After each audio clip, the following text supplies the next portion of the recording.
색깔 있는 인터뷰 시작하겠습니다. 박근혜 대통령의 퇴진을 촉구하는 시민들은 지난 토요일 무려 100만의 촛불로 그 뜻을 하나로 모았습니다. 1987년 6월 항쟁 이후 가장 많은 국민들이 함께 했다는 11.12 민중 총궐기. 정치권은 이 100만 촛불의 의미를 어떻게 받아들이고 있을까요? 이제는 박근혜 대통령의 안정적인 하야를 위한 로드맵을 국회가 제시해야 한다라는 목소리도 커지고 있는 상황입니다. 오늘은 박영선 더불어민주당 의원을 전화로 연결해서 자세한 말씀을 좀 들어보도록 하지요. 의원님 나와 계신가요? 네, 안녕하십니까. 네. 예. 지난 토요일 촛불 집회가 정말 매우 감동적이었습니다. 의원님 어디 계셨습니까? 저는 청계광장 쪽에 있었는데요. 네. 분위기가 어땠어요? 예. 모두 나오신 분들이 서로 놀랬죠. 그러니까는 이렇게 많이 나왔다라는 어떤 그런 이제 그 놀람, 네. 또 그 나온 계층이 아주 다양하지 않았습니까? 네. 어린아이를 데리고 나온 정말 20, 30대 젊은 부부에서부터 학생, 그 또 나이 드신 어르신까지. 네. 아마 각계각층의 분노가 정말 굉장히 국민들 가슴 속에 맺혀 있구나 하는 것을 느낄 수가 있었습니다. 네. 또 그러한 가운데에서도 또 국민들이요, 이 지금까지 부정부패 기득권에 찌든 낡은 대한민국이 아니라 새로운 대한민국을 만들어야 되겠다는 어떤 그런 희망의 메시지를 전하고 있다라는 네. 그런 느낌을 받으면서 이 국민적 에너지를 긍정의 힘으로 만들어야 되겠구나 하는 그러한 그 책임감도 느꼈습니다. 네. 네. 저는 현장에서 저는 주로 이제 경복궁, 광화문 여기를 이제 왔다 갔다 하면서 있었는데요. 중학교 네. 2학년들이 그렇게 많이 나왔더라고요.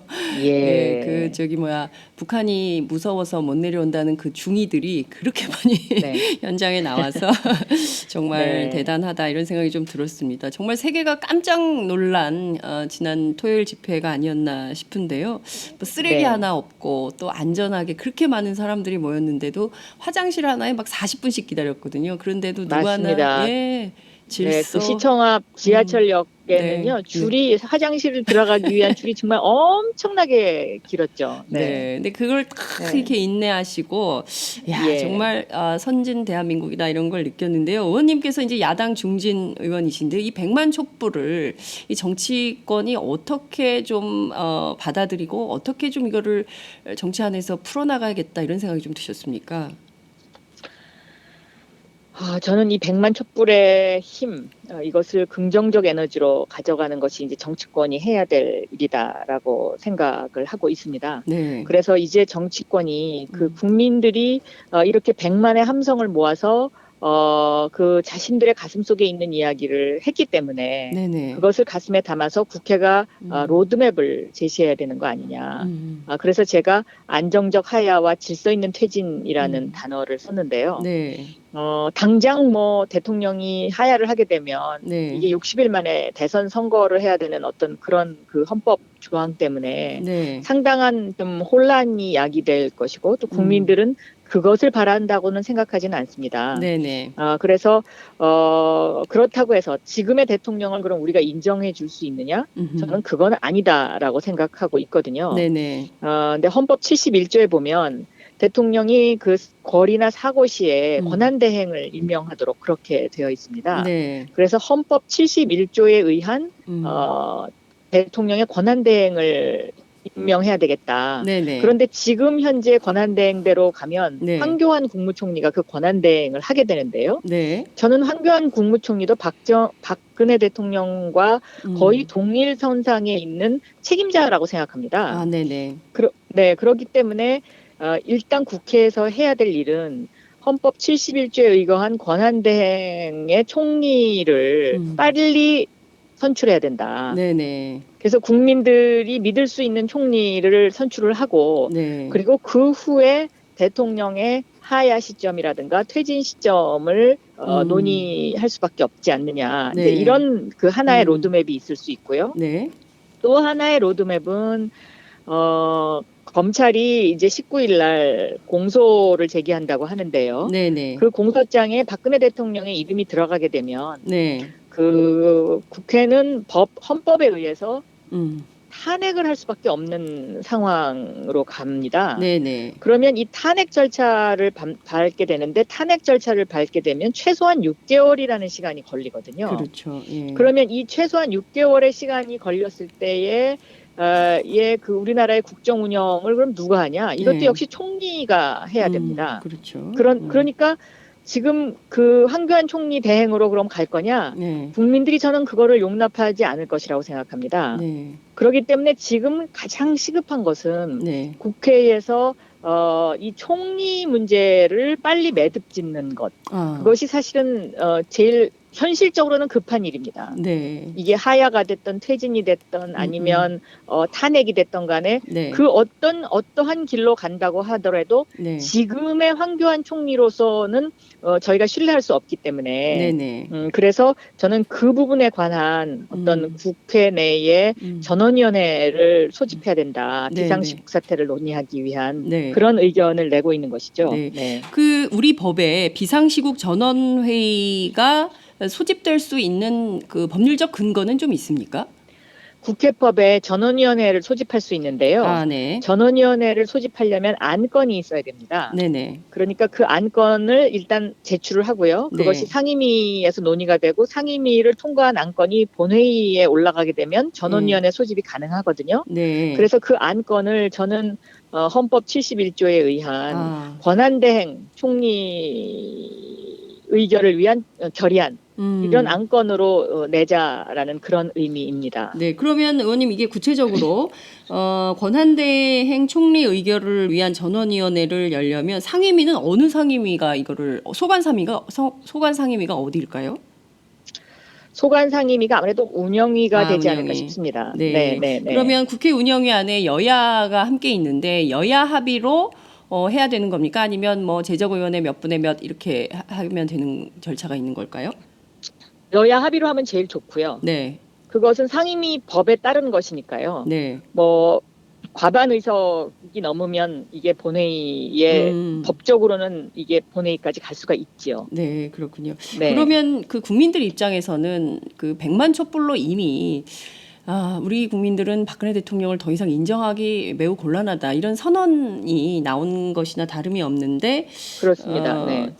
대통령께서는 어제 또 청와대 회의를 통해서 계속해서 대통령의 역할을 하시겠다, 책임을 다하고 또 국정 정상화를 위해서 고심 중이다, 이제 이런 입장이 나왔어요. 그래서 우선 일단 이 문제는 좀 어떻게 보시고 청와대 입장 문제 이 얘기 좀 잠깐 하고 또 다음으로 저는 넘어가죠. 어제의 네. 그 청와대 발표는 대단히 부적절했다. 그러니까 그것은 대통령이 그냥 나는 계속 대통령을 하겠다라는 그 또 다른 표현이다라고 그렇죠. 생각이 듭니다. 그래서 예. 그 100만의 함성에도 지금까지 어떤 이 현실을 직시하지 못하고 침묵으로 일관하는 대통령, 이것은 더 이상 우리의 대통령이라고 할 수가 없는 것이죠. 네. 그래서 사실상 저는 대통령이 통치불능 상태에 들어갔다라고 보고 있습니다. 네. 네. 그렇군요. 사실상 통치불능 상태이기 때문에 이 상황을 어찌됐든 국정의 한 축인 국회가 이걸 받아서 수습을 해야 되는 이런 상황이다, 이런 말씀을 좀 주신 건데요. 네. 그럼 당장 네. 오늘이라도 이 비상시국을 위한 전원위원회 개최를 위한 노력이 좀 필요할 것 같은데요. 의원님, 이 절차는 당내에서부터 좀 논의가 돼야 될 것 같은데 당내에서는 좀 이 문제를 어떻게 받아들이고 있습니까? 의원님들이 지금 논의하고 있습니다. 왜냐하면 전원위원회를 소집하려면은요, 전체 재적 4분의 1이 필요하거든요. 그러니까 75명의 서명이 필요합니다. 네. 네. 그래서 지금 현재 논의 중입니다. 현재 논의 중이고 이게 토요일이었고 또 어제 있고 이제 오늘 그 100만 촛불 첫 번째 그 월요일인 건데요. 그러면 오늘 안에라도 이 75명이 서명을 하시면 당장 내일이라도 전원위원회를 위한 구성 요건이 가능해지는 겁니까? 그러니까 전원위원회를 이제 75명을 일단 확보를 해야 되고요. 네네. 안건 제출을 해야 됩니다. 아하. 그러면 네, 안건 제출을 해서 이것을 상임위의 어떤 그 과정을 밟아야 되니까요. 네. 전원위원회가 아무리 빨리 열려더라도 지금부터 보름 후 정도나 열릴 수 있습니다. 네. 보름 후에나 열릴 수 네, 있다. 네, 네. 그 정도의 시간이 걸릴 것으로 저는 생각됩니다. 예. 그렇군요. 우리 국민들은 지금 당장 하루가 급한데 이게 어쨌든 절차가 있기 그렇습니다. 때문에 이 네, 절차에 네, 따라서 네. 최소한 보름이 소요될 것이다. 그러면 네, 이번 네. 주말에도 또 촛불 집회가 열릴 수밖에 없고 상황은 좀 더 극단화되는 거 아닌가 싶은데요. 우선 예. 여기에서 조금 다른 뉴스를 좀 여쭐게요. 네. 중요한 한 축이 지금 대통령의 수사가 될 것 같습니다. 이르면 내일 박근혜 대통령 네. 검찰 조사를 받게 되는데요. 청와대는 서면 조사를 원했지만 검찰에서는 제3의 장소로 가서 조사를 할 방침이다. 이런 입장이 좀 나오고 있습니다. 네. 2007년 이명박 전 대통령이 당선인 신분으로 BBK 조사를 받지 않았습니까? 이제 3시간 네. 조사 받았는데 그중에 1시간이 곰탕 먹는데 소요됐다 이래서 이제 논란이 그렇습니다. 됐었는데 네. 대통령의 수사 어떻게 좀 보시나요? 우선. 새누리당 지도부에서는 서울중앙지검으로 출두해서 대통령이 받는 게 좋겠다라고 건의한 것으로 제가 알고 있습니다. 네. 근데 뭐 저는 대통령이 뭐 서울지검에 출두를 하던 제3의 장소에서 조사를 받으시던 간에 어쨌든 지금 이 검찰 수사를 국민들이 100% 신뢰할 수 있느냐의 문제와 귀결된다고 생각합니다. 네. 현재 검찰 내에는 우병우 사단이 그대로 포진하고 있지 않습니까? 네. 그래서 아마 이분들은 굉장히 눈치를 보면서 수사를 할 것이다라고 생각하고 있습니다. 네. 그러니까 국민들의 감시가 매우 강하다고 생각하면 정의롭게 수사를 하는 척할 거고요. 네. 또 그런 와중에 또 슬금슬금 눈치를 보면서 빼줄 건 다 빼줄 거고요. 뭐 이런 식으로 지금 이 수사가 진행되고 있지 않나. 그래서 지금 이 정치 검찰들이 대부분 포진하고 있는 그 네. 수사 수뇌부가 눈치 조사를 하고 있다. 저는 그렇게 생각됩니다. 그래서 이런 부분에 있어서 저는 좀 더 아주 세밀한 국민적 감시가 필요한 것이 아니냐. 저는 이렇게 보고 있고요. 네. 특히 제일 핵심은 정호성 그 문고리 3인방 중에 한 명인 정호성 비서관의 핸드폰 속에 들어있는 네. 대통령과 정호성 비서관의 그 통화 내용이 녹음되어 있지 않습니까? 네. 그 부분을 저는 검찰이 공개해야 된다고 생각합니다. 네. 네.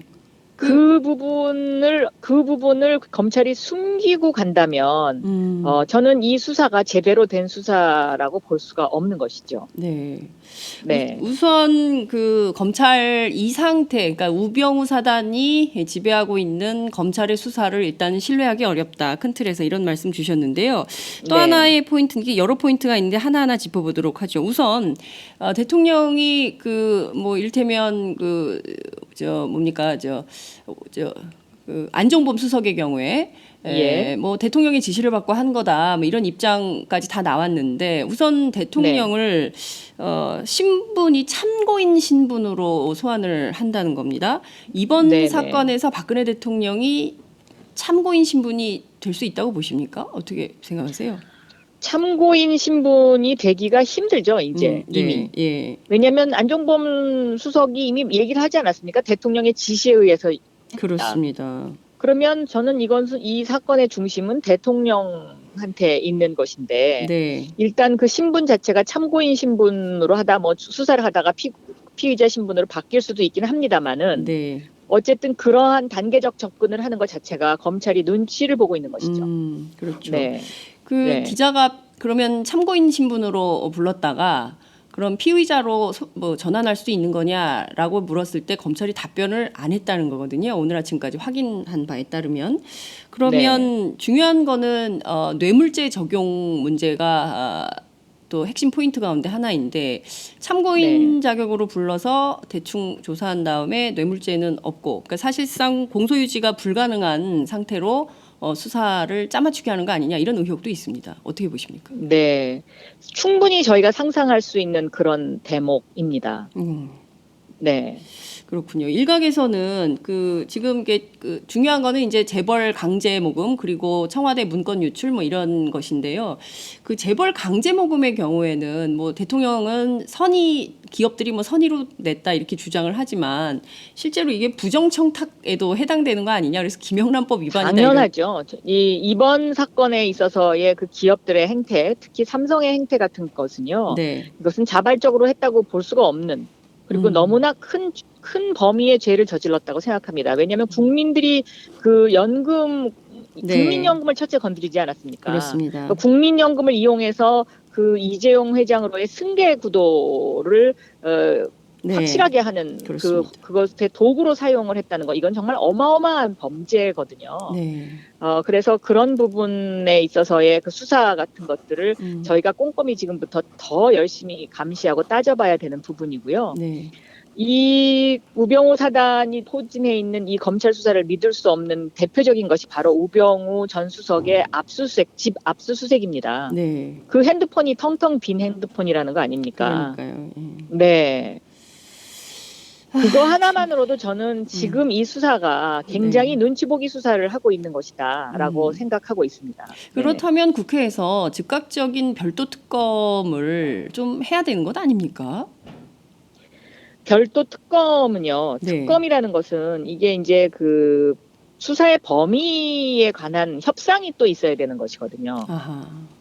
그래서 일단은 검찰 수사를 한번 지켜보고 그 다음에 특검을 할 수밖에 없습니다. 특검은 수사 범위가 한정이 되기 때문에요. 네네. 그 범위에서 빠져버리게 되면 그 수사 그 범위 자체가 제한적으로 갈 수밖에 없어요. 네. 그래서 지금까지 우리나라에서 실시됐던 특검들이 대부분 다 실패한 이유가 바로 거기에 있습니다. 거기에 함정이 있는 것이죠. 네, 그렇군요. 그러니까 네. 지금으로서는 검찰의 수사를 국민의 눈으로 또 야당이 적극적으로 감시하면서 제대로 검찰 수사가 진행될 수 있도록 봐야 되는데 지난 주말 사이 재벌 회장들이 모조리 검찰 수사를 받은 걸로 비공개 수사를 받은 걸로 확인이 좀 되고 있습니다. 이재용 삼성 부회장의 경우에도 오늘 새벽까지 조사를 받고 귀가했다 이런 얘기가 나오는데요.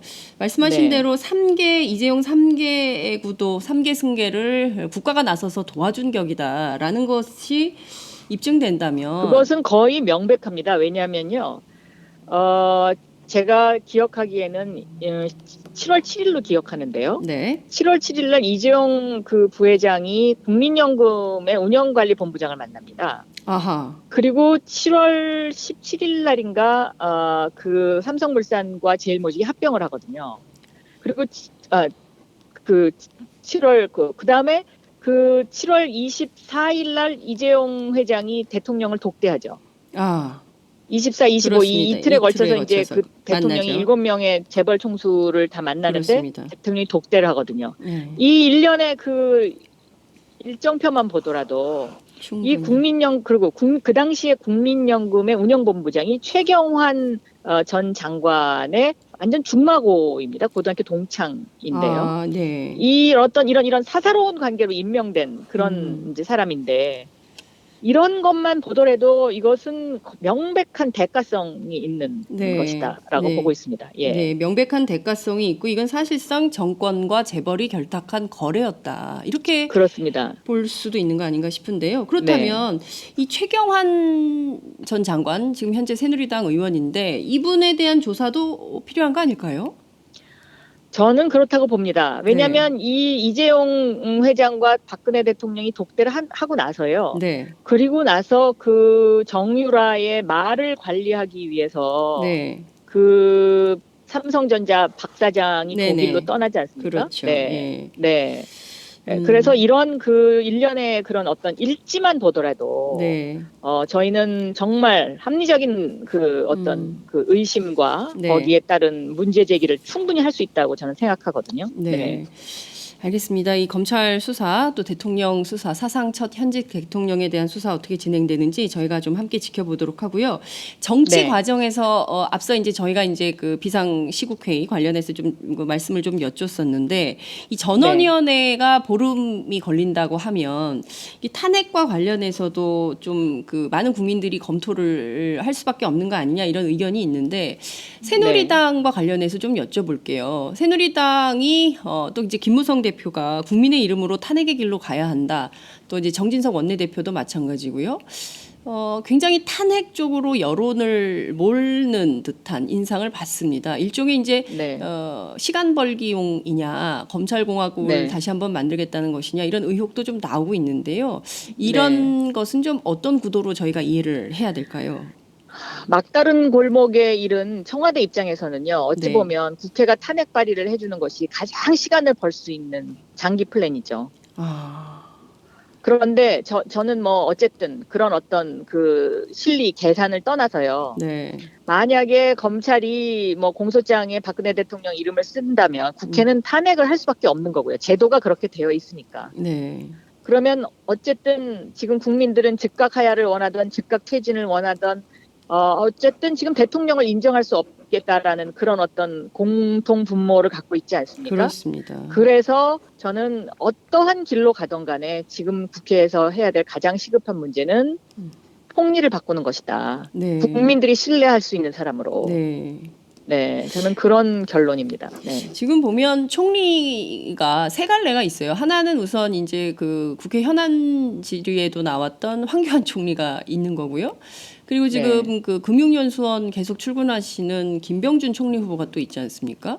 네. 그리고 또 이제 국회가 총리 추천을 하게 된다면 이 총리 후보자가 또 있게 되고요. 지금 국민들 네. 입장에서는 매우 헷갈리는 국면입니다. 그래서 이걸 좀 정치가 정리를 좀 해줄 필요가 있을 것 같긴 한데 네. 최대한 빨리 한다면 이 절차를 밟으면 보름 그 이하로는 그렇죠. 안 되는 건가요? 보름 뭐 그것도 보름 한 20일 걸리죠. 네. 그렇군요. 네. 그 근데 저희가 질서 있는 퇴진을 하는 것이 저는 그것이 그 정도는 국민들이 저는 양해해 줄 수 있다라고 생각하고 있습니다. 네. 네. 알겠습니다. 그 사실 그 100만 촛불을 만들어낸 위대한 국민들이 화장실 가는데 뭐 40분 50분씩 서 계시는데 어쨌든 위대한 새로운 대한민국의 역사를 쓰기 위해서는 뭐 그 정도는 감내할 수 있다 이렇게 보신 것 같습니다. 그리고 김병준 총리 문제도요. 네. 그분이 만약에 정상적인 분이라면요. 자진 사퇴해야 되는 거 아닙니까? 저는 그 김병준 총리 지명 과정이나 아니면 그 황교안 총리한테 사전에 그 통보도 하지 않고 김병준 총리를 지명하고 또 김병준 총리가 지금 현재 사퇴도 안 하고 무슨 금융연수원에 출근하고 이거 자체가 저는 정말 통치불능의 상황을 그대로 보여주는 정말 슬픈 코미디라고 생각합니다. 네. 네. 그 지금 청와대가 지명 철회를 하지 않고 있기 때문에요. 그것도 좀 이해할 수는 없어요. 국민들 입장에서는요. 황교안 총리도 네. 11시에 이임식 하겠다고 그랬다가 1시에 이임식 하겠다고 그랬다가 지금까지 그냥 아무 일 없었던 것처럼 또 대행을 하고 있는 거 아닙니까? 아유, 그러니까 정말 저는 이거는 무정부 상태나 사실은 거의 마찬가지죠. 그런데 국민들이 현명하기 때문에 어느 정도 나라가 이렇게 굴러가고 있다라고 생각합니다. 네. 말씀하신 대로 정말 국민들이 현명하니까 무정부 상태를 이렇게 잘 오히려 국민들이 리드해서 끌고 가는 거 아닌가 싶습니다. 많은 국민들은 87년 유월항쟁 이후 처음으로 그렇게 많이 광장으로 쏟아져 나와서 대통령에 대한 사퇴, 하야를 촉구를 했습니다. 세계가 깜짝 놀랐는데요. 이 기회에 친일부터 군사 독재 그리고 소위 이른바 집단의 최순실이라고 불리는 이런 정치권의 불이한 세력들이 이 기회에 좀 청산되어야 되는 거 아니냐 그래서 사회 교체를 좀 이루어야 되는 거 아니냐 이런 요구도 있습니다.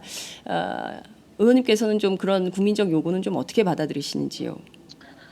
저는 지금 이제 새로운 대한민국을 만드는 어떠한 기틀을 마련하지 못하면요. 네. 한국이 중남미 국가처럼 그렇게 전락할 위험에 쳐야 하지 않았을까 하는 그런 생각입니다. 왜냐하면 경제 성장 구조도요. 네. 지금까지 우리가 갖고 왔던 이 구조 조정에 실패하지 않았습니까? 네. 그래서 앞으로 경제도 좀 굉장히 힘들어질 것이다라고 네. 생각하고 있고요. 네네. 그리고 또 이 어떤 정치적 구조도 대통령, 황제 대통령, 그러니까는 그 대통령에게 주어진 권한이 너무 강하기 때문에 빚어지는 일들입니다. 이것들이.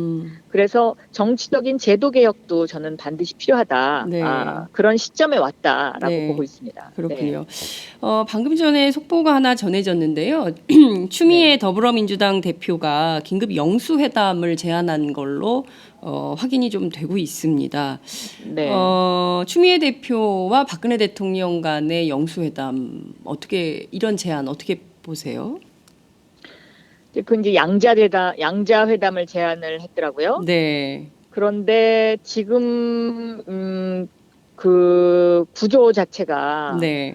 야 3당이 힘을 합해야 과반 의석을 넘을 수 있는 그렇죠. 그런 구조이기 때문에 네. 이 양자회담을 제안한 것에 대해서 네. 글쎄요, 이것이 그 문제 해결을 풀 수 있는 실마리를 제공할 것인지 네. 아니면 이 문제를 더 꼬이게 하는 그런 어떤 계기를 마련할 것인지는 네. 상황을 좀 지켜봐야 될 것 같습니다. 네. 이런 정치 과정 때문에 오히려 야권 분열이 초래되는 것은 아닐까요?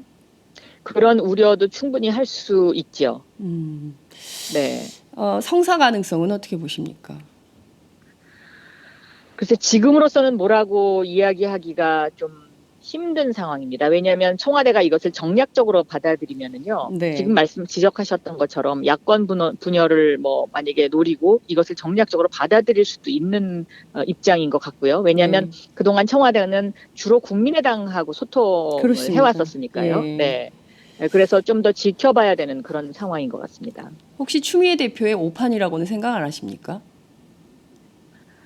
어제 중진회의에서 네. 그 영수회담에 관한 이야기가 논의가 있었습니다마는 한두 분 정도 그런 어떤 영수회담과 관련된 부분에 있어서의 필요성을 이야기하고 중진들의 대부분이 지금은 때가 아직 아니다라는데 더 무게가 실렸던 것으로 그렇게 기억이 됩니다. 네. 네.